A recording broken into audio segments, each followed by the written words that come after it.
বিরাট বড় সুখবর সামনে এলো। এবার আয়তবে সহচরীর নায়িকা কনীনিকা বন্দ্যোপাধ্যায় ফিরছে।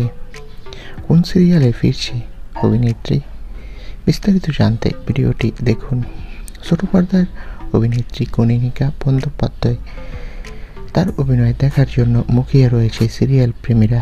যদিও আয়তবে সহচরী ধারাবাহিকের পর তাকে আর কোনো বাংলা সিরিয়ালে দেখা যায়নি। সিরিয়াল না করলেও ছোট পর্দার সাথে জড়িত রয়েছেন তিনি। জি বাংলার রান্নাঘরের দায়িত্ব সামলাচ্ছেন অভিনেত্রী। কিছুদিন আগে মাকে হারিয়েছেন অভিনেত্রী। সেই শোক সামলে এবার নতুন পথচলায় কনীনিকা।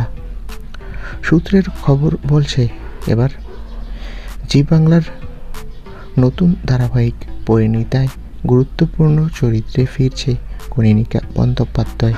পরিণীতা ধারাবাহিকে তার চরিত্রটি বেশ গুরুত্বপূর্ণ হবে। তো বন্ধুরা, এবার পরিণীতা ধারাবাহিকে ফিরছে অভিনেত্রী কনীনিকা বন্দ্যোপাধ্যায়। তোমরা কে কে খুশি কনীনিকা বন্দ্যোপাধ্যায় এবার নতুন সিরিয়াল পরিণীতায় ফিরছে বলে? কমেন্ট করে তোমাদের মূল্যবান মতামতটি জানিয়ে দাও। আর আমাদের চ্যানেলটি সাবস্ক্রাইব করে পাশে থাকা বেল আইকনটি বাজিয়ে রাখো। ভিডিওটি দেখার জন্য তোমাদের সবাইকে অসংখ্য ধন্যবাদ।